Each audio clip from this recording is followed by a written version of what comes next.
Cumprimento os irmãos com a paz do Senhor, amém? Também aos irmãos que nos acompanham pelo Facebook, a todos os irmãos, a gloriosa e doce paz do Senhor Jesus, amém? Pela misericórdia de Deus, eu estou mais uma vez aqui entre os irmãos para aplicar uma lição que tem por tema a família, no sentido da mordomia. Bom, irmãos, o tema dessas lições que estão sendo aplicadas nesse trimestre é sobre mordomia cristã. E mordomia não é nada mais do que serviço, é serviço, trabalho.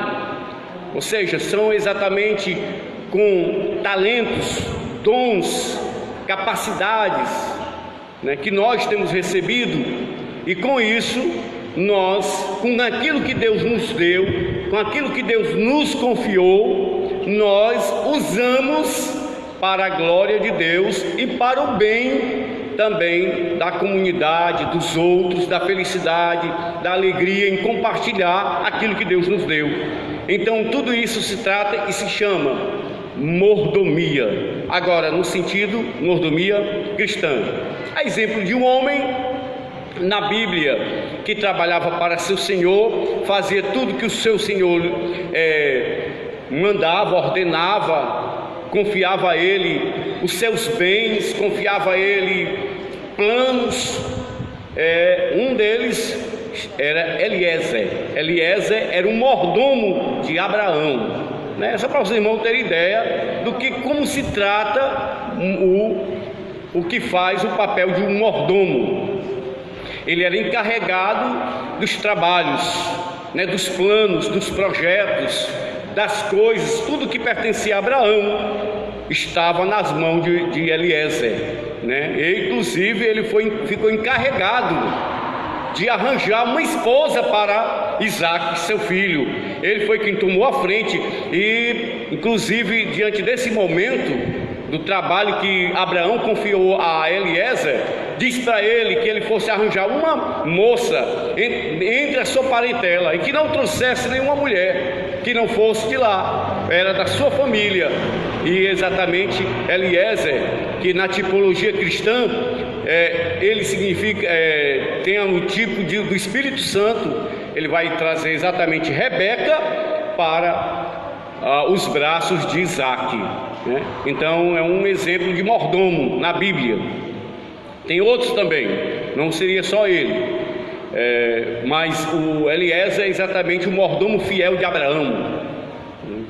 E o que a gente está nos tratando, irmão, a respeito de mordomia, está relacionado ao tempo, bens e talentos. Tempo, bens e talentos. Isso está muito implícito nas lições que nós estamos estudando. Interessante é que essa parábola, aliás, o estudo sobre mordomia, ela deu origem devido à parábola que Jesus contou sobre um mordomo, que esse senhor tinha confiado seus bens a uns, tinham dado talentos para que em um determinado tempo eles pudessem prestar conta daquilo que o seu senhor lhe confiou. Deu a ele o que? Talentos, da qual, quando viesse, queria o prestamento de conta do que eles tinham feito com esses talentos.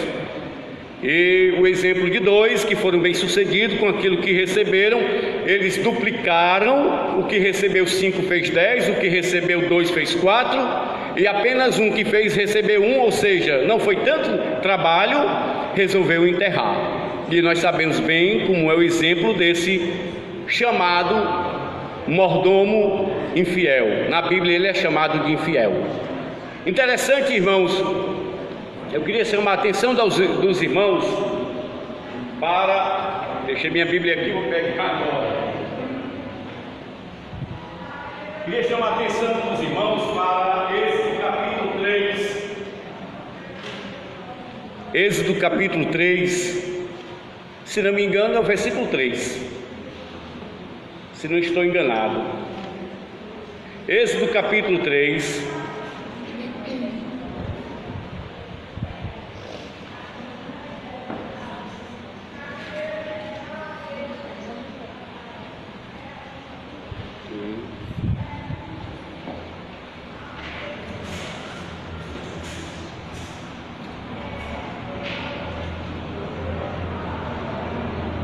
É.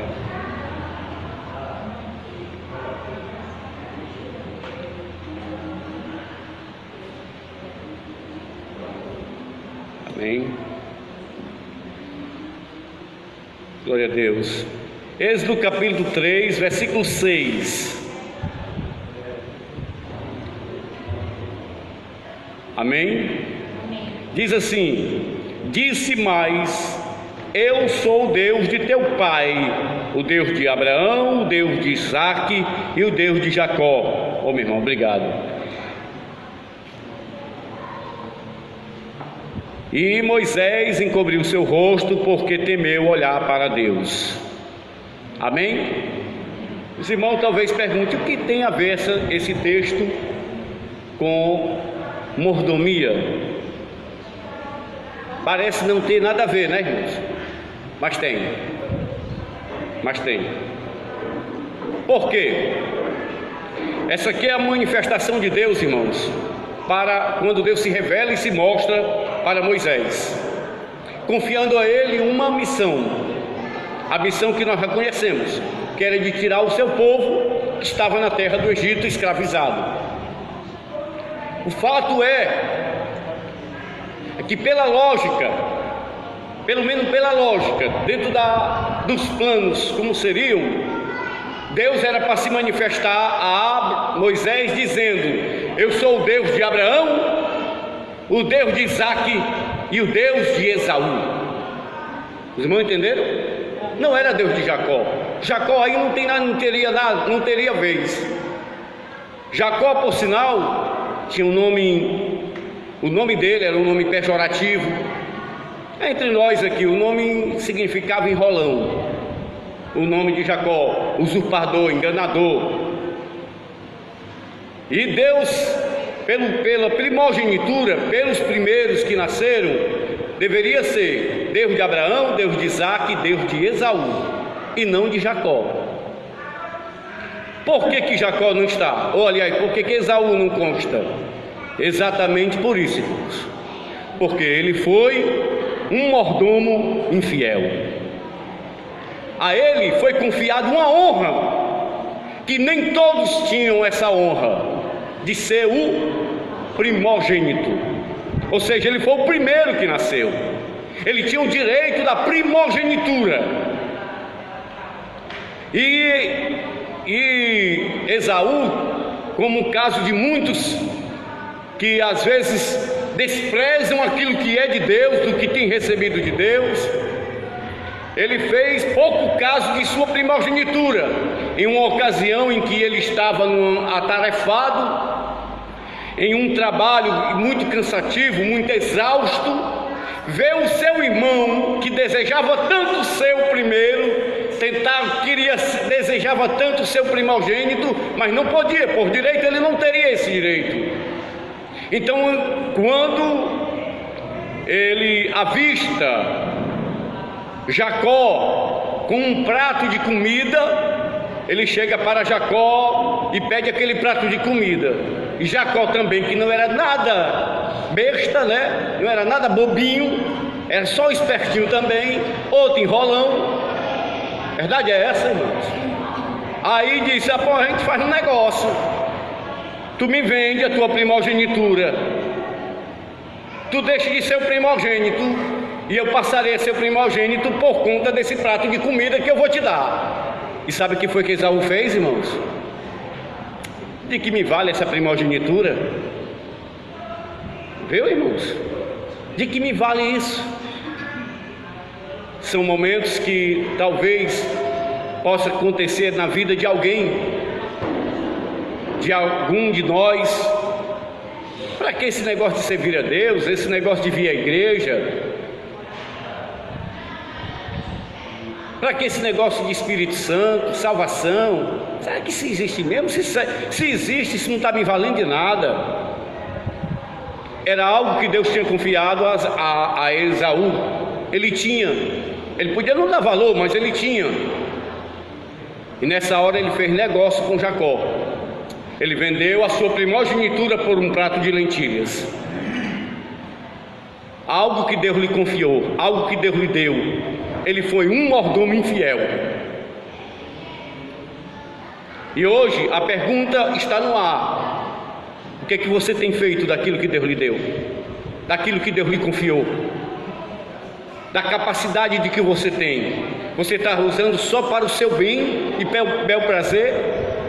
Ou você está fazendo uso disso aí que Deus lhe deu para você honrar e glorificar o nome dele? Será que você só está fazendo uso disso para pecar, para usar, para ganhar nome? Então, Esaú, irmãos, ele tinha esse direito de primogenitura, mas a primeira oportunidade que ele teve de fazer do uso daquilo que Deus lhe deu foi para vender, fazer pouco caso daquilo que Deus lhe deu. Opa, irmã.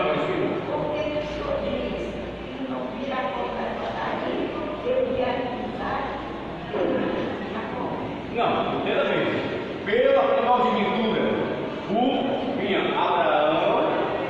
O primeiro filho de Abraão foi Isaac. E o primeiro filho de Isaac? Não, Esaú. Esaú é o primeiro. Aí o segundo é Jacó. Por isso que Esaú, o Jacó não era primogênito. O primogênito era Esaú.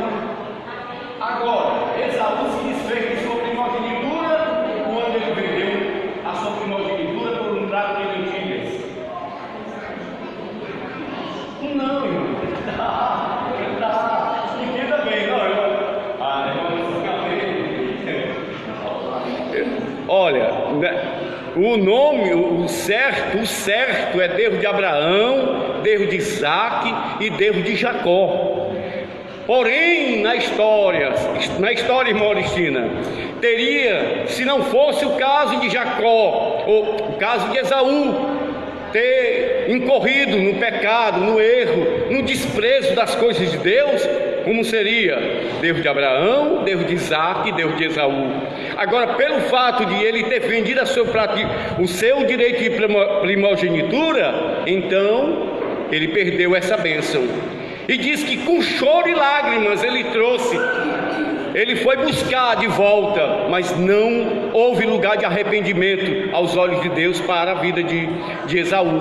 Mas o certo é que seria, né, pela família, pelos filhos, seria Deus de Abraão, Deus de Isaac e Deus de Esaú.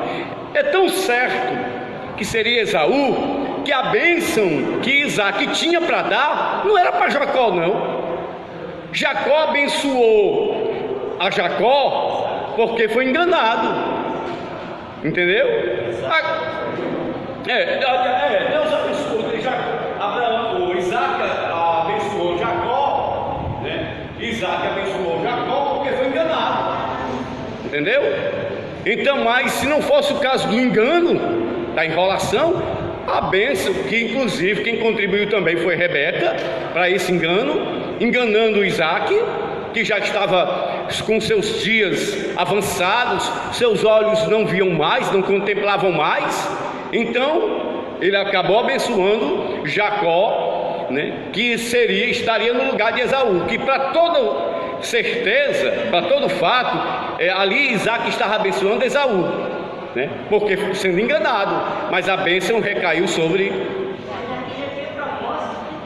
Já sim, havia um propósito de Deus, aqui seria Jacó, pelo fato de que Esaú, na presciência de Deus, Esaú haveria de incorrer no pecado, né, do desprezo das coisas de Deus.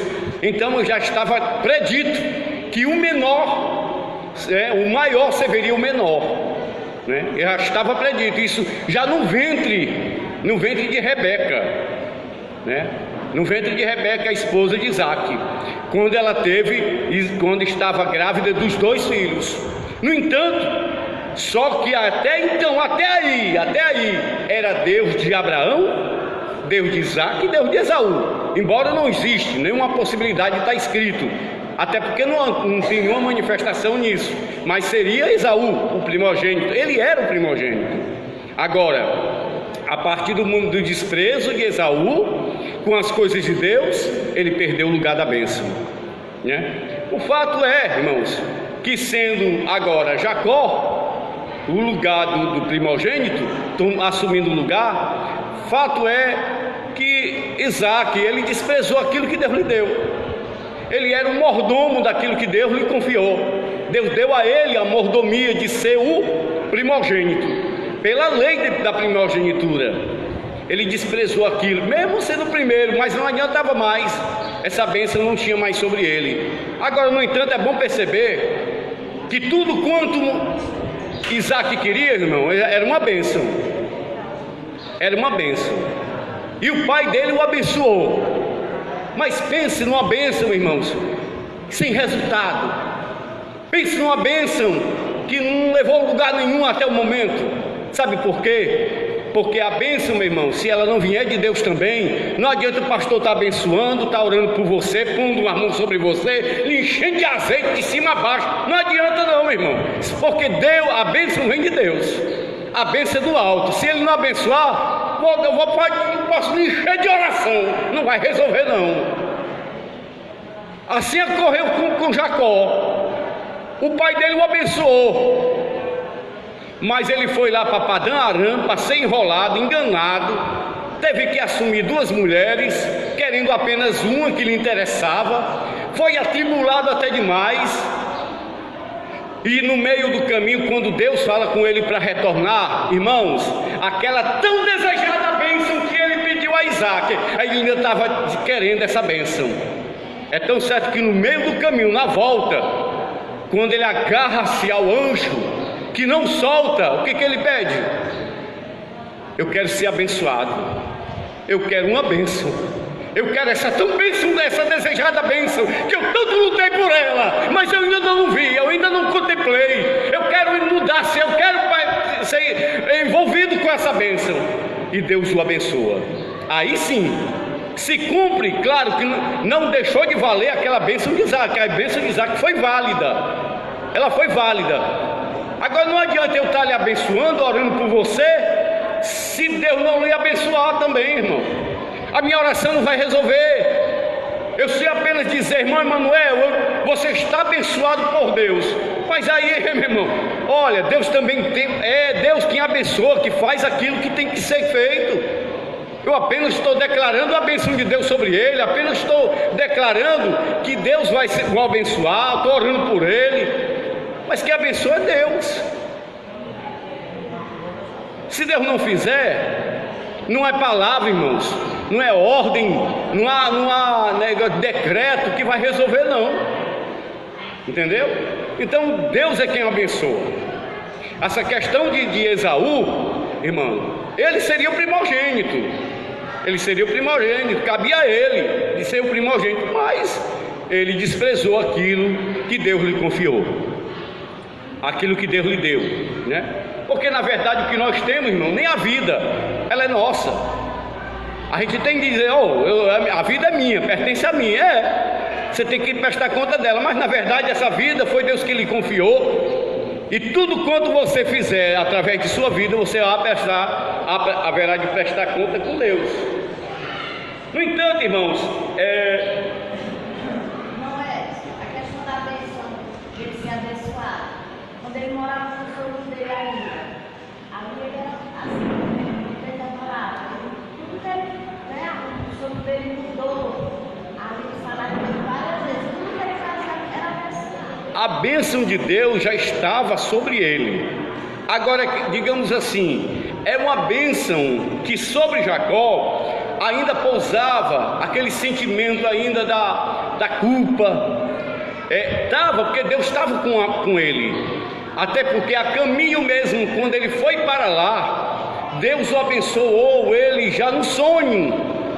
Deus já estava com ele não estava só. Agora entenda, a bênção da primogenitura era ampla, era bem mais além. E Jacó ainda, irmãos, carregava a síndrome do medo. Ainda ele quando retornou, que ele saiu de lá, que foi Deus que ordenou. Lembre bem que não foi ele com vontade dele. Claro que a vontade dele também estava em jogo, estava também numa decisão, né, de ele querer sair. ele saiu por vontade dele, porém foi da vontade de Deus, acima de tudo, de que ele saísse. E no retorno dele para a sua casa, para a sua parentela, ele ainda vinha trazendo medo de que seu irmão tirasse a sua vida. Ele ainda vinha trazendo consigo, sabe, sem aquela lembrança: eu enganei meu irmão, eu ainda sou digno de morte. E ele ainda vinha trazendo presentes para trazer para o seu irmão, ainda vinha alimentado com aquele sentimento da culpa. É tão certo, irmãos, que nessa ocasião da bênção, Deus muda até o nome dele. Deixa de ser o Jacó, que era enrolão, enganador, usurpador, para ser o Israel, que é exatamente aquele que, né, serve a Deus. Mas o Jacó ainda estava, né, ainda no temor de tudo que ele tinha vivido. O Jacó não estava ainda, digamos, usufruindo de todas as bênçãos. Ele não estava usufruindo de todas as bênçãos, porque ainda havia coisas pendentes na vida de Jacó. E só uma delas: Jacó ainda por si, quando ele veio, irmãos, e que Deus muda a história de Jacó, a partir do momento que ele muda o nome dele, que ele diz que não será, o teu nome será Israel. Jacó, irmãos, ainda vinha, sabe, mantendo aquele conflito ainda. Aí sim, tudo começou a mudar na vida de Isaac. Agora, claro, fica claro e patente que a bênção de Deus estava sobre Jacó. Quando a gente abençoa alguém, irmãos, a bênção de Deus já está acompanhando aquela pessoa. Agora não quer dizer, porque eu orei por você, se você não tiver o cuidado também de fazer a sua parte, bênção nenhuma vai ter não. Eu já orei, comecei, Deus vai operar, vai agir, mas se concretizar a bênção de fato, vai ser, irmãos, no caminho da obediência, porque ali ainda estava o trajeto, né? Ainda tinha muita coisa, ainda tinha muita terra pela frente, né? Jacó ainda estava no início ainda de tudo. Outra coisa, porque ele ainda estava dependendo de sogro, um sogro enrolão. Ele ainda estava dependendo dos outros. Depois ele foi viver a própria vida dele. Essa bênção realmente, aí foi se concretizar aquela bênção que Isaac tinha dito a ele. Aí sim, aí ele não está mais com Labão mais não. Pois é. Pois não, irmão, está perguntando aí? Pode perguntar. Quando você fala de Esaú, né, e da rejeição dele pela primogenitura, leva a gente a refletir sobre o presente, né? Ele enfatizou muito o presente e rejeitou o porvir. Quando ele diz que me serve essa primogenitura, se eu estou com fome agora. Exatamente. E hoje em dia se prega muito o hoje, viver o hoje, viver o hoje, viver o hoje. É o presente. E o pastor, as aulas anteriores, tem dito que a vida ela pede planejamento. Perfeito. O cristão erra disso. Ele não quer planejar. E às vezes erra o mau entendimento de viver pela fé. O viver pela fé às vezes é interpretado por não planejar. Eu vou viver pela fé, arriscando cada dia sem pensar no amanhã. Então, hoje em dia tem essa pregação muito focada no hoje. Viva o hoje, viva o hoje. Só que a prestação de contas é no porvir. Amém. A colocação do irmão Evanilson trouxe a contribuição agora para mim no que eu estou lhe dizendo, porque o tema da lição é sobre mordomia da família. E o irmão está falando de algo que a gente já tem que estar, às vezes a gente não dá valor porque é coisa para o futuro.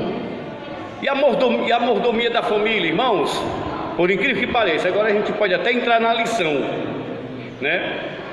Porque a mordomia da família começa o quê? Começa onde? A família. Por isso uma coisa tão simples, mas começa numa escolha. Numa escolha. Inclusive, vou até fazer uso do que o irmão está fazendo, porque a partir do momento que Isaac abençoou Jacó, uma das recomendações, irmão, rapaz, Evanilson, gostei demais da sua colocação. Muito bom, glória a Deus. Foi de grande relevância. Quando Deus abençoou Jacó, qual foi a recomendação que Deus fez a Jacó? a recomendação que Isaac e Rebeca fez a Jacó? Os irmãos lembram aí desse fato? A partir do momento que ele abençoou, que ele teve que fugir, porque Isaac já queria matar, Esaú já queria matar Jacó, né, com raiva, porque ele roubou a bênção, né? Que a bênção pertencia à primogenitura, e já que ele era primogênito, a bênção por direito era de Jacó, já que ele tinha vendido o direito de primogenitura. E esse direito já quem detinha era o Jacó e não Esaú. Então por isso que Esaú foi atrás da bênção, mesmo enganando seu pai. Mas quando Isaac abençoa, a partir do momento que Isaac abençoa Jacó, o que foi que ele fez? Isaac, em relação a Jacó, recomendou acima de tudo que ele fosse buscar alguém que não fosse daquela terra, uma mulher para si, uma esposa, lá no meio de sua parentela, e não no meio daquelas mulheres vãs. E outra coisa, aí o que está? O que envolve isso aí, irmãos? A escolha. Então a gente pode até ver a questão, porque quando a gente entra sobre família, a primeira coisa que a gente vai falar sobre o quê? Casamento. E casamento entra o quê? Escolha. A escolha que você fez, a escolha que você faz. Porque, por exemplo, hoje eu sou bem feliz no meu relacionamento, no meu casamento, pela escolha certa que fiz. Não escolhi qualquer uma, escolhi para mim aquilo que eu acreditei que estava dentro do plano de Deus. É tão certo que fui bem sucedido, irmãos. Então tudo vai depender da escolha que nós fizemos. E é exatamente essa bênção, a partir do momento que Isaac abençoa Jacó, a recomendação primeira que ele faz: olha, vá para Padã Arã e escolha uma mulher que seja da nossa parentela. Não escolha essas mulheres da terra. E diz que olha aí, diz que as mulheres daquele lugar, irmãos, eram más. As bichas eram ímpias, eram cretinas, para os irmãos terem ideias. Era isso aí. E ele foi em busca dessa família, da família de Abraão, de Isaac, exatamente para escolher entre lá uma filha de Labão, que era da mesma parentela, que não era aquelas mulheres que moravam lá, que inclusive trouxe dores de cabeça e sofrimento para Rebeca e para Isaac. Olha aí, e tudo depende do que? Da escolha que nós fazemos. Dentro da revista, nós podemos ler aqui a família no plano de Deus. Antes de estabelecer a família, Deus instituiu o que? O casamento. E o casamento é exatamente a escolha que nós fazemos.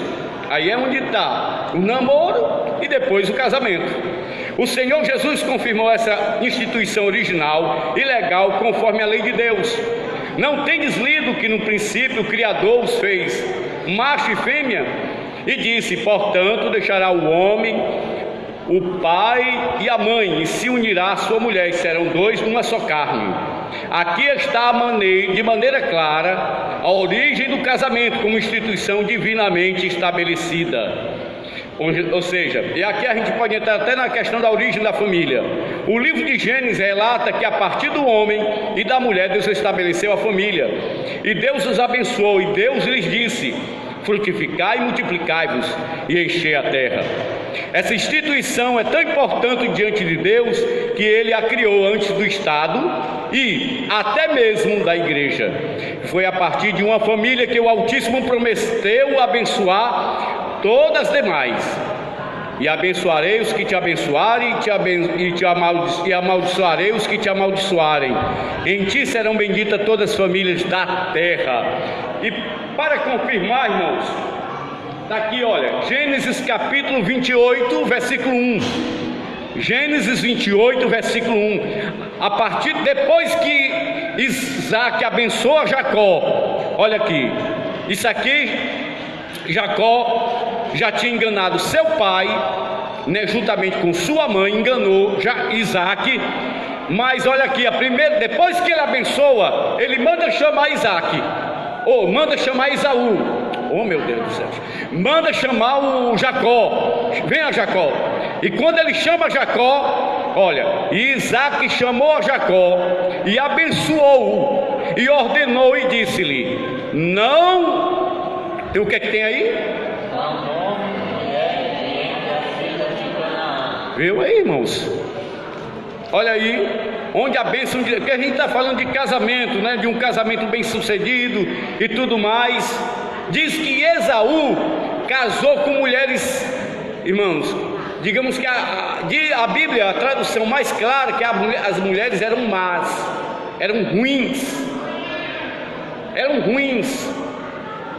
Já pensou? E depois ele resolveu fazer outra escolha, Esaú, o exemplo de um erro, mostrando outros erros. Quer dizer, um mordomo infiel que agiu depois com outros erros. E está aqui Jacó, que optou, eu sei que ele desejou pelo caminho, o caminho que ele traçou para conseguir a bênção de Deus, não era aquela, porque ninguém ganha a bênção de Deus mentindo, enganando não, irmão. Esse não é o caminho. O caminho de ser abençoado não é enganando. É por isso que Jacó passou pelo que passou. Jacó foi enganado. Jacó passou por um bocado de tristezas. Jacó lhe fala que serviu a Labão por 21 anos. E todos esses 21 anos foi sendo maltratado. E nada. O que é que a Bíblia diz? De Deus não se zomba. O que o homem semear, isso também ele ceifará. E como foi que Jacó quis ganhar a bênção de Deus? Enganando, iludindo, defraudando. E foi do mesmo jeito. Ele pagou na mesma moeda. Era enganado, era sendo maltratado. Ele faz um relato. Depois que ele resolve sair da casa de Labão, se você olhar bem atentamente, ele vai fazer um desabafo, quase chorando, pelos 21 anos que ele passou na mão de Labão, sendo enganado, maltratado, porque ninguém consegue bênção de Deus assim não, irmãos. Embora a bênção de Deus já se visse, ou seja, a bênção de Deus já pousava sobre ele, mas que concretizadamente ainda não tinha se cumprido. Havia a promessa de Deus sobre ele, pousava pela imposição das mãos, né, da bênção que Deus tinha dado a ele, já estava valendo, mas de fato a bênção ainda não tinha se cumprido, estava a caminho. Porque a partir desse momento Jacó estava no caminho da obediência. Ele já estava, porque ele cumpriu o que o seu pai tinha dado como ordem: vai buscar mulher entre a minha parentela. E ele já foi pelo caminho da obediência. Claro que aqui não tem jovens, alguns por aqui, são poucos, mas uma coisa muito aprendi, irmãos, para ser bem feliz, e fui bem sucedido. Era uma coisa que nós aprendíamos na igreja quando nós éramos jovens: não vão procurar relacionamento com as Dalilas, não vão procurar meninas do mundo. Era isso que nós aprendíamos. Para você ter um casamento bem sucedido, procure uma jovem da igreja. E ainda não é só uma jovem da igreja, mas procure uma convertida de verdade, uma crente que teme a Deus. Era assim que nós aprendíamos. E eu, entre as jovens que tinha na igreja, uma me agradou, irmã Oristina. Eu bati os olhos nela e gostei. E era crente, era uma menina que gostava de orar. E a primeira oportunidade que eu tive que falar com ela, né? E aí tanta coisa surgiu, nasceu, e hoje está aí, irmãos. Fui bem sucedido. Agora, tudo por causa de uma escolha. Então o casamento parte de onde? De um namoro, que foi feito uma escolha. E às vezes Deus traz a bênção, mas você fica pagando pelo preço de uma mal escolha. Eu conheço um irmão abençoado por Deus, abençoado aí com uma irmã, a irmã Eusimeire levantou a questão, é abençoado, mas ele fez uma mal escolha. e escolheu uma jovem que realmente agradou a ele. Aí ele levou essa moça para a igreja, mas sabe, ela foi por questão de conveniência. Ela foi não por uma questão que ela foi tocada por Deus. E ele se casou com ela, mas que se percebia, notava que ela não tinha, sabe, pela fé, pelas coisas de Deus, o prazer que ele tinha. Ela não comungava com o mesmo pensamento, mas ela agradava aos olhos dele, ele se satisfazia a estar com ela, a ponto que casou com ela. Mas para a tristeza dele, foi uma vida triste. Ele, um servo de Deus, homem de Deus, mas pagou um preço pela escolha errada que fez. E tinha tantas jovens na igreja, mas a da qual ele se agradou foi de uma que ele, na verdade, a moça quase tirava ele da igreja. E no final das contas, ela só permaneceu na igreja por algum momento, enquanto estava com ele. E não é só esse o caso, irmão, são vários. Esse é só um que eu estou contando, que como esse tem vários, também de moças que também fizeram mal escolhas, em vez de procurar um jovem que seja servo de Deus, se você não tem um que lhe agrade na igreja onde você está, na igreja local, você procura alguém fora, mas que seja um cristão, que seja um servo de Deus. Mas o primeiro que você vê lá no meio da rua, que não tem nenhum compromisso com Deus, aí você não tem o mesmo papel, nem a missão de ganhar a pessoa para Cristo, aí quer ganhar para você mesmo. Aí tem muitos casamentos que foram de água abaixo, foram destruídos por causa do quê? Da mal escolha. A pergunta do irmão, aliás, não foi nem uma pergunta, foi a colocação do irmão Avanilson, me levou a essa e encaixou dentro da lição. O casamento, a família, o casamento é exatamente por causa de uma escolha. Porque a gente não pode pensar, irmãos, só no presente, a gente tem que pensar no futuro, no porvir. Assim foi com Esaú. O Esaú foi um mordomo infiel. Por quê? Porque ele não via o que essa bênção ia resultar para ele lá na frente. Ele só pensou no presente. Aí disse: rapaz, é o seguinte, com esse prato de primogenitura eu vou ganhar um prato de comida agora. Rapaz, toma aí e me dá esse prato de comida, que é o que me importa. Tem gente desse jeito, irmãos, sabe? E tem uns que não fazem nem pouco caso daquilo que Deus lhe deu. Aconteceu comigo, irmãos, eu até falando para o pastor, eu teve uma época assim, hoje mesmo, irmãos, hoje assim, dá tempo que eu me deixei me levar por algumas coisas que me ocorreram, né, algumas tribulações, mas hoje mesmo, na verdade, eu teria até muitos dos meus companheiros chegar: você não é pastor, porque realmente, quando na minha época de jovem, eu cheguei a pregar em cruzadas. Eu pregava não em congressos não preguei, mas nas igrejas eu era convidado nos cultos de jovens, estava em eventos, participando em tudo que era da igreja. Quer dizer, eu tive uma oportunidade pela frente para ter crescido, mas tudo isso, em função de muitas coisas, né, fui deixando para trás. E assim, se a gente não tiver, irmãos, dando valor àquilo que Deus nos deu, se a gente não guardar, até a fé que nós temos, ela é tomada, até a fé é roubada. Você está guardando a sua fé para que ninguém roube? Você está se mantendo firme diante de Deus? O mordomo fiel, irmão, é aquilo daquilo que ele sabe que Deus lhe deu, ele vai fazer uso para a glória de Deus. Amém? Pois bem, dentro da próxima lição desse texto, a mordomia da família,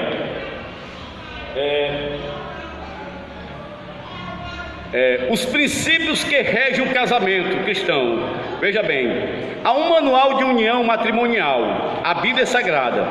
Nela encontramos os princípios universais e atemporais para o casamento. O princípio da monogamia.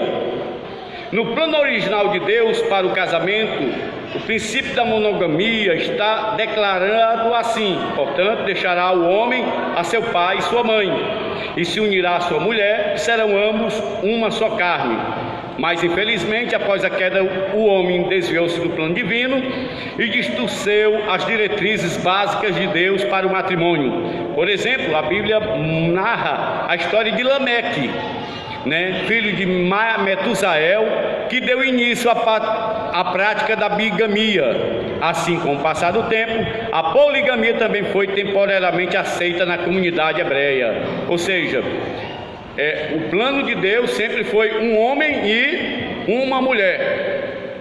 Uma mulher e um homem. Não é a mulher, um homem e duas mulheres, ou uma mulher e dois homens. Que hoje, irmão, dentro da sociedade que nós estamos vivendo, isso é comum, E no meio cristão ocorre até de alguém que se diz ser crente, fazendo essa prática, e ainda vai para pecar, aí vai usar a questão de Salomão, vai fazer uso do exemplo de Salomão, do próprio Jacó. Mas Jacó tinha duas, aí Jacó tinha 4, sabe? Aí então, e tem uns que é o seguinte, é só uma mesmo, mas é assim, ele deixa as mulheres dele por outra, aí acaba, aí diz que só tem uma, ainda comete pior, deixa de 40 pelo ano de 20, às vezes até 2 de 20, é assim, irmãos, a sociedade que nós estamos vivendo é essa, e isso é tão comum. Agora, isso está fora daquilo que está na Bíblia Sagrada. Por exemplo, e aqui, quando o ser humano se rebela contra a vontade monogâmica de Deus, quanto ao casamento, um abismo passa a chamar outros abismos. Aí é onde incorre em outros erros. Aí aqui fala do incesto, o homossexualismo, pedofilia, zoofilia, que é alguém fazer sexo com animal. Havia essa advertência na Bíblia já, necrofilia, que é alguém ter relacionamento com um morto, alguém morto, e outras abominações semelhantes. Diante de um quadro tão grotesco e estarrecedor, a palavra de Deus impõe-nos o padrão monogâmico, heterossexual e indissolúvel, como a vontade original do Criador para o matrimônio. O princípio da heterossexualidade. Nas Escrituras, Deus definiu para o casamento o princípio da união. O heterossexual, meu Jesus, heterossexual, um homem e uma mulher unidos para sempre sob as bênçãos divinas. Amém? Então, irmãos, a questão aí entra, não é homem com homem e nem mulher com mulher, é o homem feito para uma mulher, um homem, e a mulher feito para um homem. Agora, tudo, não adianta absolver, atender essas questões, é um homem ou uma mulher, amém, é só uma mulher para mim como um homem, tá certo, não é, mas também vai depender da escolha que você fez. Aí é onde entra. E a escolha, irmãos, sabe, escolha em Deus, escolha orando. Aqui eu não vou falar isso porque tem alguns jovens, sabe, escolha orando, não precisa, mas o que é? Deus vai revelar, não, mas Deus vai lhe mostrar o caminho, talvez até revele, mas não estou lhe dizendo pelo caminho do revelamento, não, estou falando pelo caminho de Deus, dar a direção a você, de levar a pessoa certa para que você tenha um relacionamento. Eu ainda, irmãos, quando eu fiz a minha escolha, eu orava a Deus, Jesus, será que eu escolhi certo mesmo? Porque eu ainda estava namorando, entenda, eu estava namorando. Agora, quando eu casei, aí, Mauristina, eu só dava graças a Deus, Jesus, obrigado porque fiz a escolha certa. Mas quando eu estava orando, eu ainda ficava orando, Senhor, será que essa é a minha mesmo? Eu me preocupava mais com a vontade de Deus para a minha vida, irmãos. E graças a Deus fui bem sucedido. Então tudo vai depender da escolha que nós fazemos hoje, para que lá na frente nós não sejamos mal sucedidos. Amém? Então aquele está mostrando o verdadeiro relacionamento, como é um homem, uma mulher, e apenas a monogamia, que é né? Para cada um. É um homem e uma mulher e pronto, é um casal, né? Não, fora isso, irmãos, é pecado. Quebrando essa questão aí, tudo isso aí foge do plano de Deus e daquilo que Ele estabeleceu. É exatamente o Adão e a Eva. Quando Gênesis 2:24 estabelece o princípio monogâmico e heterossexual, o texto identifica o homem que deixa a casa do pai e da mãe para unir-se à sua mulher, tornando-se ambos uma só carne. Ao lado da monogamia, a heterossexualidade, agora sim, é o princípio inegociável em qualquer tempo ou lugar. Entretanto, cabe aqui uma advertência bíblica e séria. Esses dois princípios só sustentam o casamento se forem vividos sob a égide do verdadeiro e sacrificial amor de ambos os cônjuges. Por isso, lute por seu amor, ame o seu cônjuge, renove os votos matrimoniais periodicamente. Amém, irmãos? E a questão de manter a chama entre os dois, o relacionamento aqui, para quem é casado principalmente. Irmãos, não existe nada mais de que conquiste uma mulher. É como o pastor Davi já fez algumas advertências aqui. E quando ele fala, eu sinto porque eu nessa parte aí eu sou meio faltoso, irmãos. É o amor sacrificial, é o amor que você não só ama de palavras. Você chegar aqui, meu amor, eu te amo. Agora, por exemplo, a minha esposa está ocupada lá com os pratos, já cansada. Eu digo assim: meu bem, eu te amo, mas hoje deixa que eu vou lavar os pratos. Irmãos, eu confesso que esse é meu pecado. Pois é, eu não sou de... é muito difícil, já fiz, mas é bem difícil, né? Mas isso é um amor, irmãos, que você está se colocando por fazer. E se você puder fazer, né? Agora às vezes eu não faço, irmão, também porque não posso, né? Mas mesmo assim é um amor sacrificial, amor que custa sacrifício, sabe? Esse negócio de amor só por palavra, é muito fácil. É muito dizer que só quer bem de palavra é muito bom, mas você está ali para demonstrar o seu amor através de um sacrifício, de uma atitude. Aí sim, atitudes falam mais alto do que palavras, irmão. Palavra é só coisa vaga no ar. Claro que ela vai gostar. Eu dizer, meu amor, eu te amo, claro que ela vai gostar. Mas se eu disser, eu te amo, e hoje a casa fica por minha conta, se sente, vá descansar, irmão, vou dizer, rapaz, quem ganha? Agora, os homens, os machos que estão tudo aqui, faça isso, que só quem vai sair ganhando é você. Lá no final, para você ver o que é bom. E eu já experimentei isso aí, sabe, vale a pena, irmão. Você fica cansado, exausto, sabe, dói, mas também no final, só quem ganha é nós.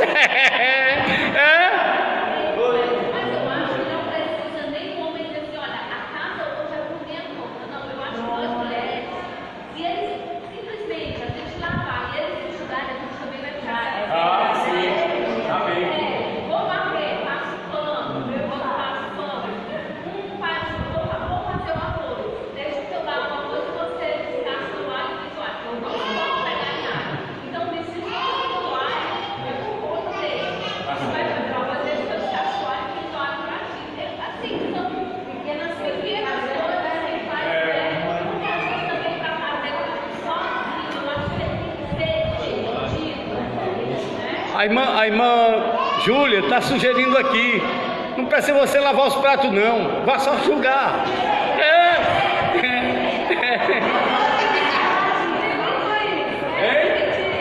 A Gaelzimeire quer que lave, né?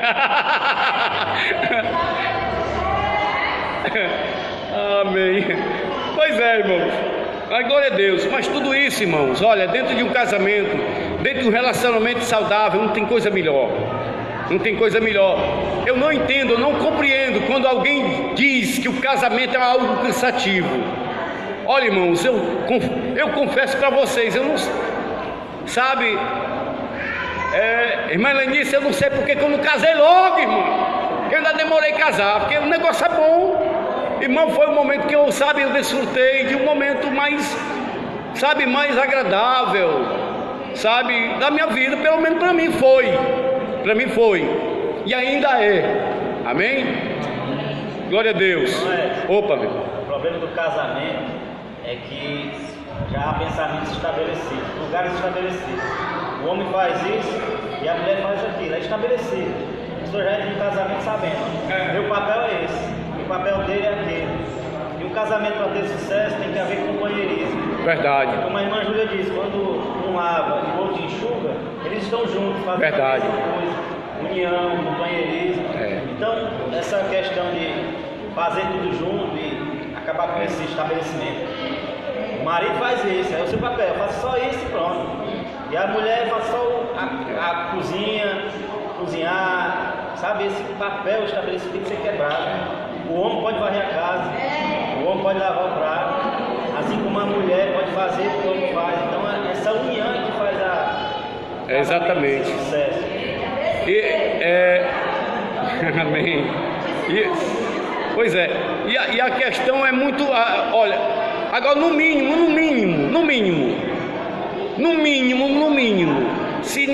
se o homem não é de fazer isso, mas no mínimo, seja aquilo que a Bíblia estabelece para que tem que ser. O homem, acima de tudo, ele tem que ser o quê? Provedor. Pelo amor de Deus. Agora isso aí não. O homem casa com a mulher e fica dentro do fundo da rede, esperando cair bênção do céu, e a mulher que tem que se virar. Isso não pode, irmão. Aí não, pelo amor de Deus. Isso não existe. Isso não é uma família. Isso é uma desgraça. Uma mulher uma prima minha, ela casou, mas agora infelizmente o rapaz era viciado, né?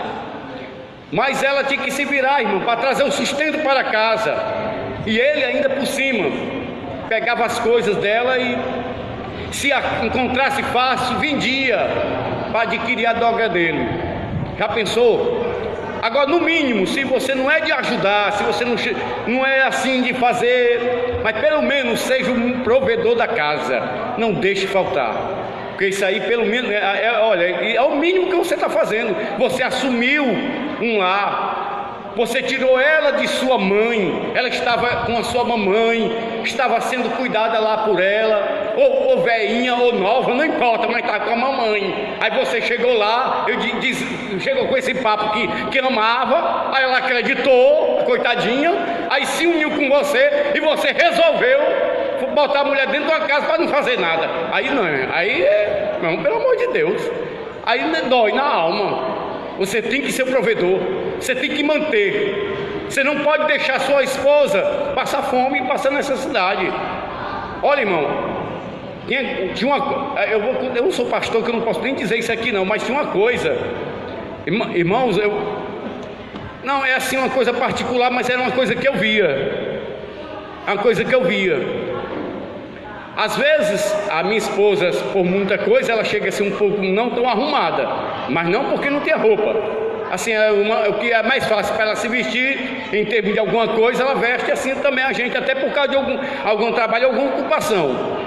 Mas eu conheci um casal, irmãos, que o homem era, irmã Júlia, o homem era todo granfino, era camisa de marca, a calça de marca, sapato isso e aquilo, acho que era sapato, era um sapato assim muito caro, né? Irmão, e a roupa da mulher era comprada na feira. Irmão, olha, eu tinha vontade de dizer coisas, irmãos, para esse homem. A roupa da mulher era a coisa mais fulepa que podia existir, irmãos. Pelo amor de Deus, não faça isso não. Não estou dizendo que tem alguém aqui, eu não acredito que alguém tenha esse comportamento não, que isso é uma coisa pobre, miserável, desgraçada. Isso é uma coisa triste, meu irmão. Como é que mas tinha, irmão, ele não sei como é que ele não tinha vergonha de estar com... Eu tinha vergonha, eu estou no cantinho aqui, todo dia, minha esposa, parecendo a empregada de casa, sei lá, era desse jeito. Eu vi aquilo ali, irmão, sabe que dava uma... Eu não sei como ele não tinha vergonha, porque ele era... ele que trabalhava, ele que mantinha um lar. Quer dizer, ele pensava em si. A roupa boa era dele. A dela era assim, não era roupa, não é que era mulher, não era roupa, mas não era de qualidade quanto ele tinha. Porque inclusive as minhas roupas, irmão, quando vai, a minha esposa, eu não sei nem escolher roupa não, a minha esposa que escolhe para mim. Agora, claro, eu não quero coisa feia não. Também for para trazer pano, fiapo de pano, retalho, eu não quero, né, irmão, mulambo velho, eu não quero não, irmão Cristina. Pois é, não quero não. Agora, mas assim, o que ela é para comprar para mim, comprar para ela na mesma qualidade, de acordo com as nossas posses. Agora eu tenho coisa de fina, rica, né, mostrar uma grandeza, e a pobre da mulher, sei não, irmão, eu vi aquilo ali, aquilo não me entrava bem, eu não dá, não entendo, eu não compreendo, a não ser que ele também tivesse igual a ela, aí tá certo, dois simples, comum, tá certo, eu acho que é bonito até para ele. Eu tinha vergonha de estar com minha esposa, eu tão bem vestido, e a pobre da minha esposa parecida com aquela a mulher né, aquela do Chaves, né, lá do programa do Chaves, sei lá, a dona, não é aquela velhinha. Pois é, não é? Não, é a bruxa, tal. Pois mesmo, sei não, irmão. Pois bem, aqui, irmãos, olha, quando Gênesis 2:24 estabelece o princípio monogâmico e heterossexual, o texto identifica o homem que deixa. Pronto, essa parte nós já lemos. A prioridade da família. A igreja local deve incentivar a mordomia da família de forma constante e efetiva. O cristão precisa ter as prioridades corretas da vida. Normalmente há muitos crentes e até mesmo pastores que priorizam a seguinte ordem: Deus, igreja, esposa, filhos. Aí aqui o comentarista diz assim: qual o equívoco dessa ordem de prioridades?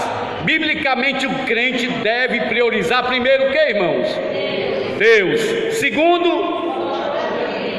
Terceiro? Quarto? Quinto?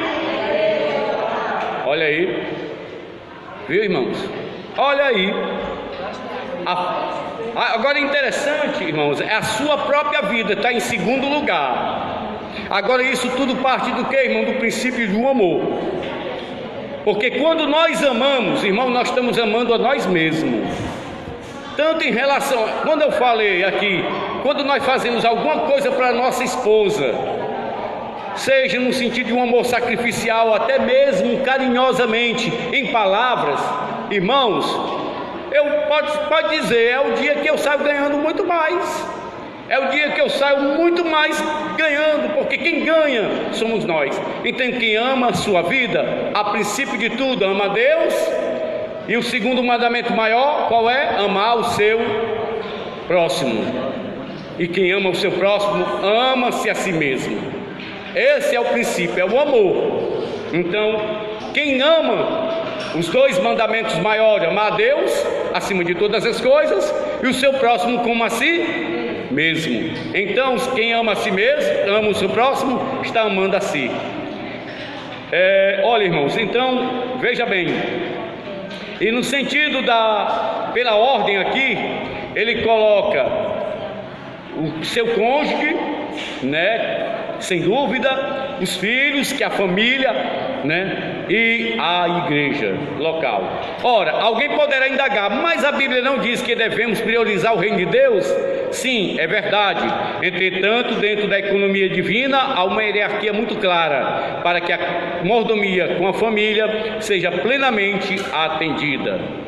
A palavra de Deus diz que se alguém não cuida de sua família, não se encontra preparado para liderar a igreja de Cristo, que é ali, aquele texto muito conhecido de 1 Timóteo capítulo 3, versículo 4 e 5, como alguém cuidará da igreja de Deus, se não cuida de sua família. E ainda diz que ele é pior do que o infiel. É a forma como se trata lá dentro desse texto. mas perde a sua... É muito triste quando o obreiro encontra-se empenhado em ganhar outras famílias para Cristo, mas perde sua própria casa por falta de atenção, zelo e amor. 1 Timóteo, capítulo 5, versículo 8, onde trata sobre isso. Relacionamento entre pai e filhos. Na mordomia da família, alguns cuidados devem ser retomados, a fim de que os filhos sejam criados na doutrina e admoestação do Senhor. Eles são herança e galardão de Deus. Como sacerdote do lar, os pais devem realizar o culto doméstico. É muito importante priorizar esse momento para instruir os filhos na palavra de Deus. Além de zelo espiritual, os pais devem ser exemplo de amor conjugal, paternal e maternal, né? Sobre o culto doméstico, irmãos, ele é muito simples. É um momento entre família que não requer tanto tempo. Não há necessidade de você passar até meia hora, não é necessário. É um momento de oração. Se puder, tira um louvor ou 2 louvores, alguém faz uma oração e pronto. É um momento, sabe, tão simples, fácil e rápido e prático, né? Então é um momento que inclusive eu estive praticando, e o momento que eu estive fazendo isso foram por muito tempo, irmãos, é de grande importância. É bom. Os irmãos podem experimentar. Quem puder fazer, faça no seu lar. Claro, principalmente quando se trata de tempo com a família ou filhos, né? Se for só a esposa e o marido, aí se torna até mais fácil, né? Porque a partir do momento que os filhos já casam, o casal está só, então também se torna um momento para os dois, né? Um momento de oração a sós.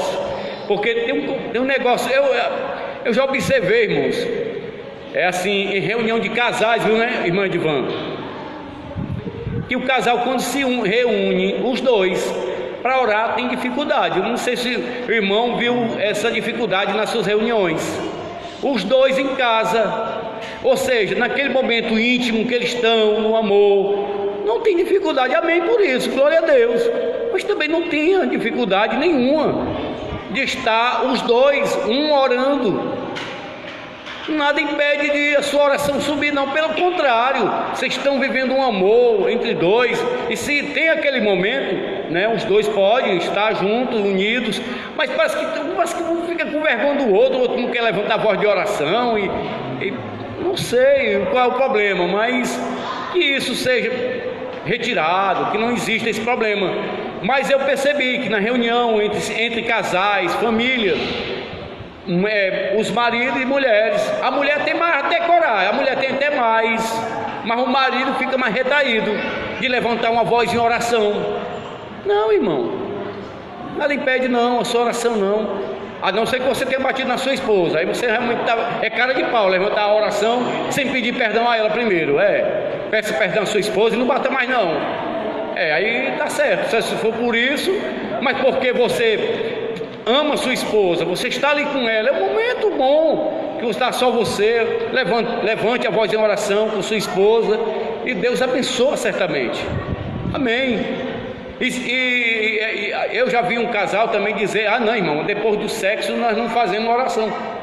Eu posso não fazer porque eu estou sem coragem, pois assim, cansado, mas eu abro logo o jogo e digo, agora prende, irmão, porque fez sexo não pode orar? Conversa é essa? Onde que existe isso? Depois eu oro e agradeço a Deus. Ó, Jesus, foi bom demais, amém, glória a Deus. Mas ore, irmão, nada impede não. Entre um casal, irmão, tudo é a bênção do casamento, irmãos, a bênção do casamento, não tem nada, irmão, que peça a presença de Deus no meio de vocês não. Após um momento íntimo, nada impede um casal estar orando. Claro, não sei, a disposição, o momento, tudo é ocasião, mas se puder orar, pode orar, e Deus vai ouvir, amém? Deus vai ouvir, e Deus vai abençoar assim, amém, glória a Deus. Aliás, eu conheci um casal, que o homem tinha uma certa dificuldade para o relacionamento sexual, irmãos. Sabe o que foi que o pastor indicou para eles? Que antes que houvesse o relacionamento, íntimo entre os dois orassem. E aquela dificuldade caiu, ela desapareceu. Foi, sabe como desapareceu? Através da oração. Os dois começaram a orar, e começaram a chorar, e começaram a se aproximar um mais do outro, e o marido começou a amar mais a mulher. Eu não sei como foi, e a coisa aconteceu. Irmãos, eu já conheci o relacionamento de um homem, de um testemunho, que ele disse que não amava mais a sua esposa, não sentia mais nada, e ele começou a orar, a pedir a Deus para que aquele amor fosse renovado novamente, e ele começou a sentir amor pela sua esposa. Eu conheço um testemunho de uma mulher que o seu esposo era infiel. Ele estava tendo relacionamento fora do lar. E sabe, um dia, irmãos, ela orando, naquela ocasião em que ele saiu, ela não foi esbravejar nem jogar nada na cara dele, não. Ela começou a orar por ele. E ele, irmãos, glória a Deus, eu ouvi esse testemunho. Ele pegou, quando ele foi lá se encontrar com a amante, que quando ele chegou, que foi no momento H, no momento é agora, quando ele olhou para a mulher estava de barba. Foi, ele olhou assim, não compreendia, ele ficou assustado, e olhava para a mulher e queria, e a mulher com a barba. E ele chegou, irmão, voltando para casa ao terror. Chegou feito doido, não sem entender. Quando ele tentava, ele foi se encontrar com a mulher e ele se converteu, irmão. Esse testemunho hoje é verdadeiro, porque esse homem se converteu e depois disse: olha, nunca mais vou te trair, meu amor, porque a mulher que eu amava, que eu tinha negócio com ela, quando eu fui me deitar com ela, ela estava de barba, e agora eu quero Jesus que você serve, porque eu sei que você estava orando por mim quando eu saí. Pois era, irmãos, foi desse jeito. E ele sabia que aquilo não era, algo que não era dessa terra. Ele sabia que era algo que Deus estava fazendo. E ele entendeu, compreendeu muito bem, porque nesse testemunho parece que ele era desviado, estava distanciado da igreja. Então, irmãos, nada impede de que um casal que se ama esteja orando juntos. Ou você mesmo, que seu marido não seja fiel, não esteja dentro da igreja, não esteja servindo a Deus, ore por ele, independente disso, de qualquer outra coisa. Amém? A oração sempre é bem-vinda entre uma família e fará sempre um lar feliz.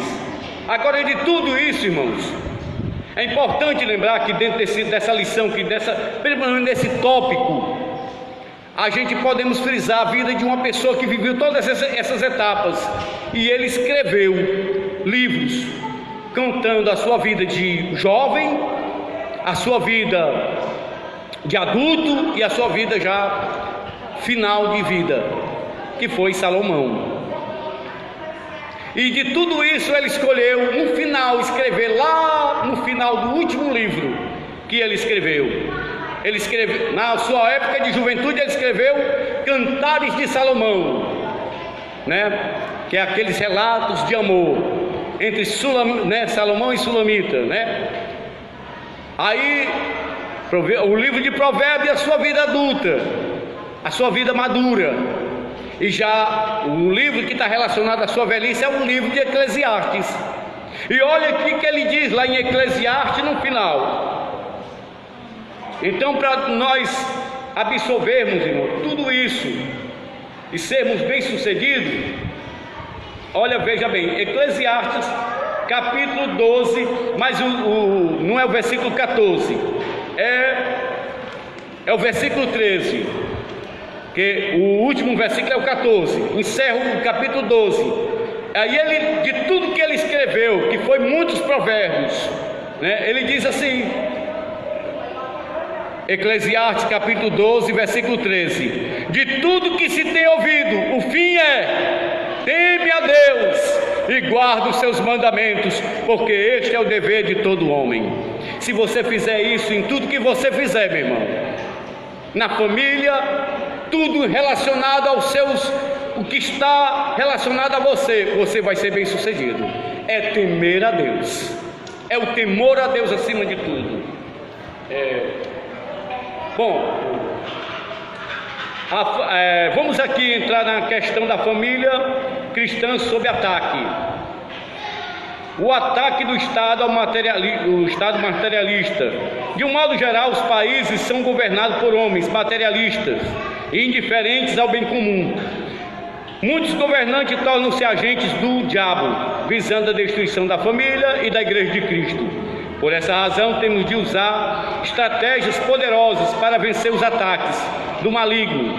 A valorização da palavra de Deus no lar, o culto doméstico, a leitura de boa e comprovada literatura cristã e constante vigilância e prática da oração, que a palavra de Deus norteie o nosso lar.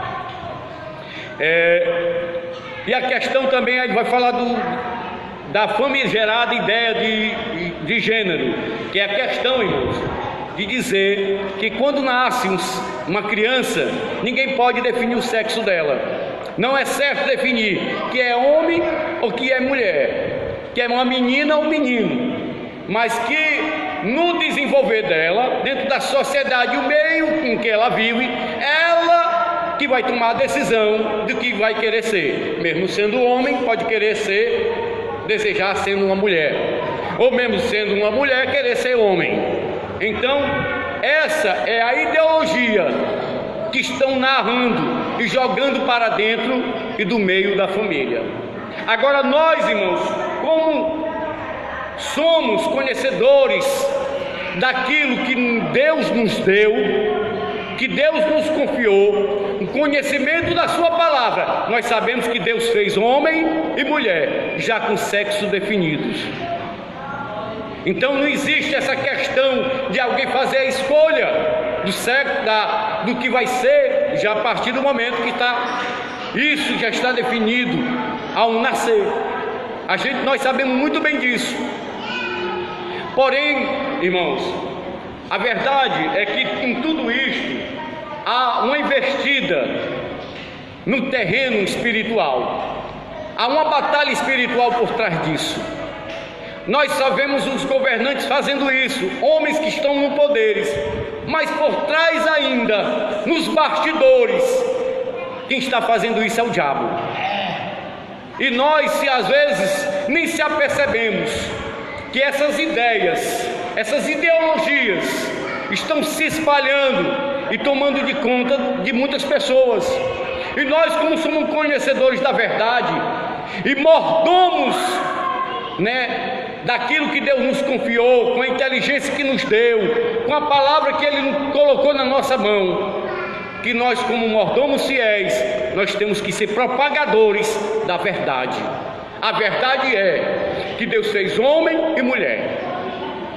Então, diante disso, irmãos, o que há necessidade entre nós hoje em dia? É como, por exemplo, nós somos conhecedores da verdade? Somos, mas só isso basta? Só conhecer a verdade? Só saber que não, nós sabemos que o mundo ensina lá fora assim.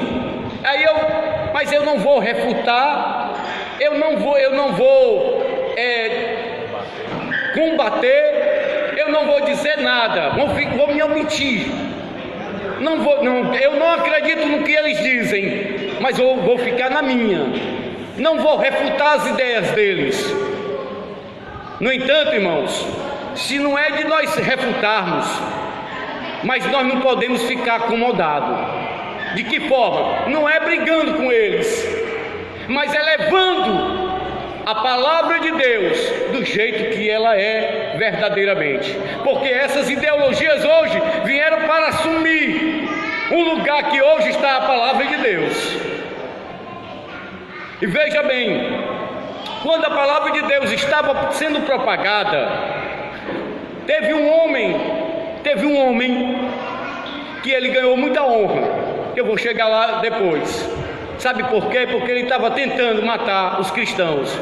E sabe quem estava dando honra a ele, batendo palma para ele? Eram os próprios que se diziam ser de Deus, os judeus. Agora eu vou chegar lá, não quero chegar nesse momento agora não. Mas diante desse momento, irmãos, eu quero levar os irmãos para uma leitura de um versículo é, por exemplo, nós cremos que Deus existe, né? Todo mundo crê que Deus existe. Se alguém disser que Deus não existe, nós, como crentes que somos, né, acreditamos que Ele existe. Agora, só acreditar que Deus existe resolve, irmão? Só crer que Ele existe. O mundo lá fora está cheio de ateus, tem muitos declarando que Deus não existe. Mas eu creio que Ele existe. Aí você, não, o importante é eu viver a minha fé, não vou me importar com quem não crê. Será que é só isso? Será que não há necessidade de algo mais? Ou não, irmão?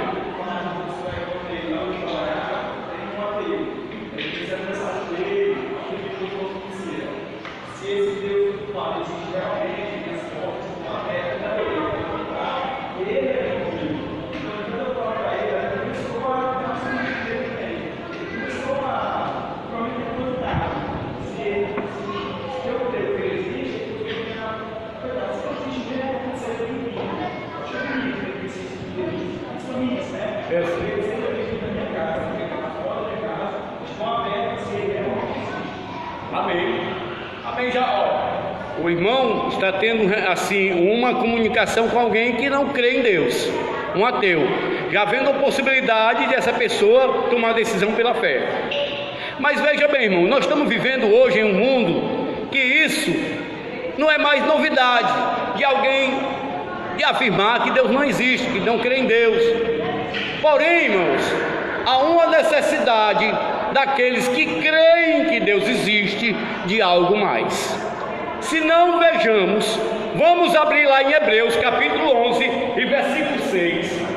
Olha aí, Hebreus capítulo 11 versículo 6. O que é que diz? Ora, sem fé é impossível agradar-lhe, porque é necessário que aquele que se aproxima de Deus creia que Ele existe e que é galardoador dos que o buscam.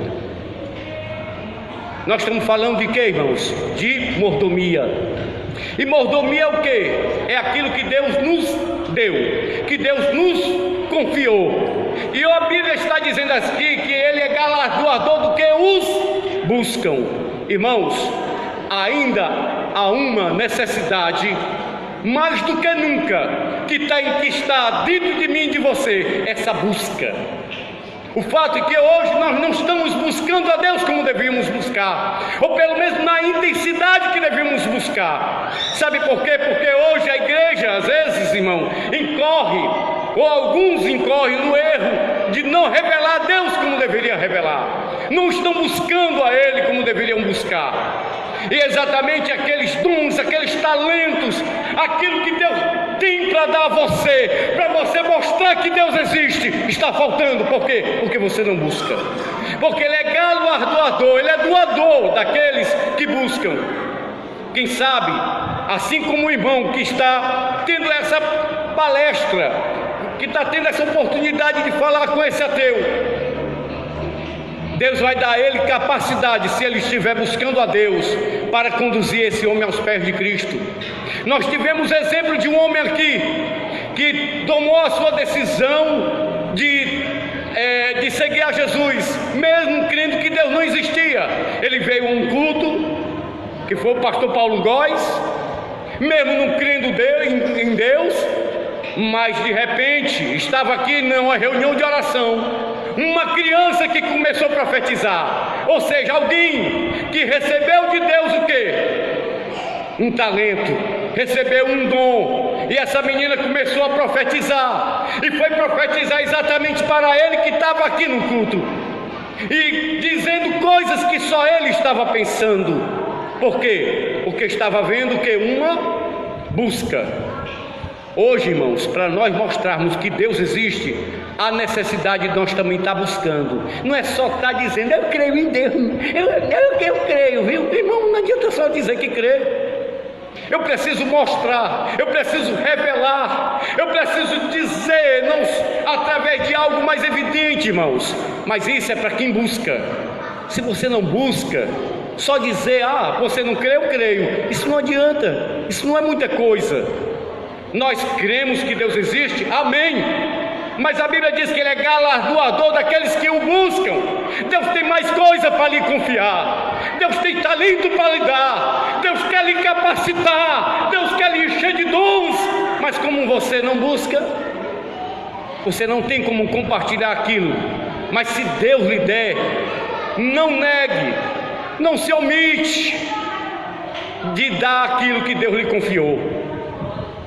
E se você tem essa capacidade, como o irmão que está levando uma palavra para alguém que não conhece, que não tem o conhecimento de que Deus existe, ele está levando a palavra, ele está fazendo a parte dele.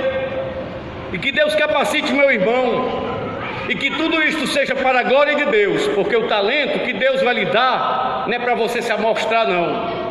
Não é para você dizer, opa, eu tenho um dom, agora eu posso ser pastor. Não é assim, não. Ah, eu posso ser isso. Não é para isso. É para que o nome de Deus seja honrado e glorificado. Amém, irmãos? Então Deus quer lhe dar para que nós temos esses talentos, essa capacidade. Está aqui, olha as coisas que Deus nos tem dado. Ele tem nos dado o tempo, bens e talentos, para que com esses bens, o tempo, o talento, a vida, a própria família, com tudo isso nós venhamos glorificar a Deus. Para encerrar, irmãos,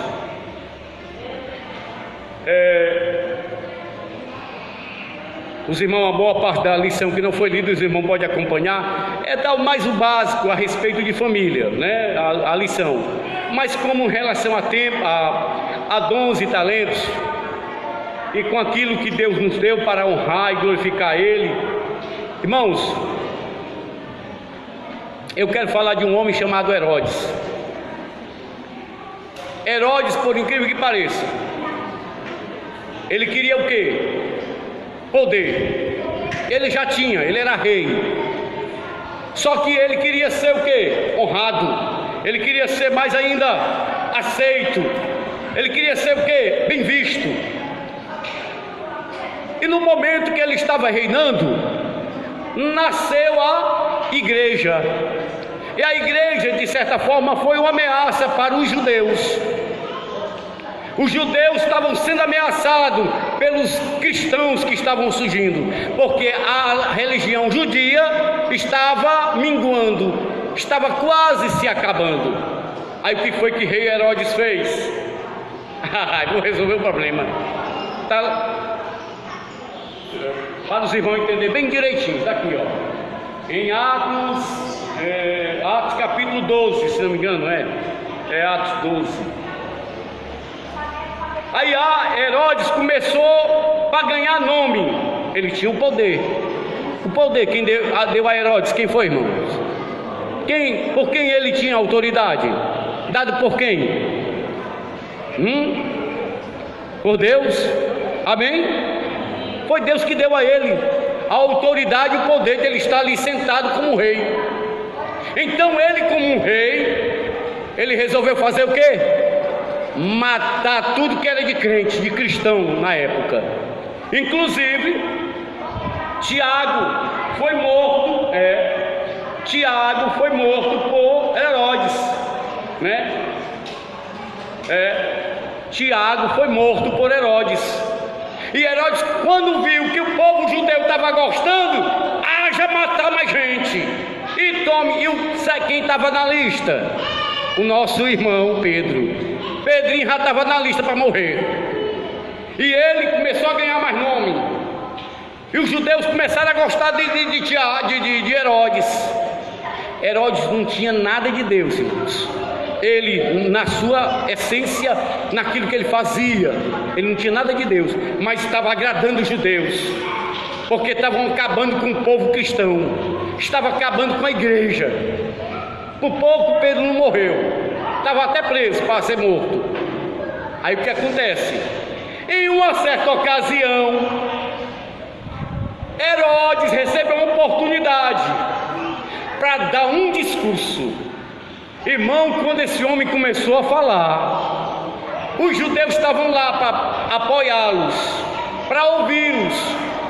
E o discurso dele foi tão bem redigido, o discurso dele foi tão bem dado, que quando os judeus começaram a ouvir, olha aqui, irmão, está aqui nesse mesmo texto, olha aí, em Atos capítulo 12, do versículo 21 ao 23.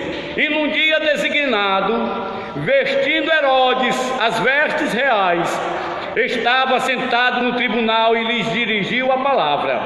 E o povo exclamava: voz de Deus e não de homem. E no mesmo instante feriu o anjo do Senhor, porque não deu glória a Deus, e com medo de bicho expirou. Entendeu, irmãos?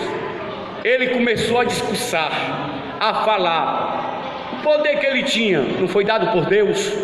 O poder que ele assumia, dado por Deus. Esse momento, irmãos, que ele estava falando, era algo, uma capacidade que ele tinha, era um talento de Herodes, mas ele usou desse talento para se beneficiar, ele usou para o seu próprio bem, e diz que ele foi comido de bicho porque não deu glória a Deus. O que eu quero dizer com isso, irmãos? E a lição, o que quer dizer com isso? Que aquilo que Deus confiou a você, o talento que Deus lhe deu, nunca use para o seu próprio bel prazer, nem para você se engrandecer. Que tudo que você tem, use unicamente para a glória dele. Foi ele que lhe capacitou. Se você tem uma habilidade de fazer alguma coisa, que tudo isso seja para o engrandecimento do reino de Deus e do seu nome. Nada, irmão, que nós temos aqui é para nós mesmos. Tudo é dele, foi ele que nos deu. Se você tem uma voz boa, se você canta bem, se você tem um talento, se você tem um dom, execute isto com todas as forças para Deus. Entendeu? Tudo aquilo que nós temos, irmãos, seja pequeno, seja grande, seja como for, se você tem uma capacidade, se você tem uma habilidade, use isto para glorificar seu nome. A exemplo de Herodes, ele tinha um poder, estava fazendo bem o que queria, e o povo estava aplaudindo, estava gostando de Herodes. O povo não estava detestando Herodes, não. Os judeus em peso não estavam gostando de Herodes. É tão certo que ele mandou matar mais cristãos, porque estava sendo bem aceito. Mas nesse momento, foi um momento que não deu mais para Herodes. E que não seja assim conosco, assim como aconteceu com Esaú. Hoje era para nós estar chamando, irmão Oristino, Deus de Abraão, Deus de Isaac e Deus de Esaú. Ele era o primogênito, mas como mordomo infiel, desprezou aquilo que Deus tinha dado a ele. Então, se nós honrarmos aquilo que não é de Deus, irmãos, nós vamos ser destruídos, vai ser passado pelo tempo. Ouça bem, nosso tempo é tão curto. O que são, irmão? Na verdade aqui, se alguém chegar, eu não acredito que eu chegue, se alguém chegar a 100 anos, o que é 100 anos diante da eternidade? O que é 100 anos de vida? Irmãos, há pouco tempo eu me lembro, eu tinha 12 anos, eu me lembro de muita coisa. Irmã de Van, já estou com quase 50 anos no couro. Já pensou? Como é que pode? A vida se passou tão rápido. E às vezes eu me vejo, irmão, não ter feito nada. Eu me vejo ter sido assim, o tempo passou e eu não produzi quase nada. Como o tempo se passa tão rápido.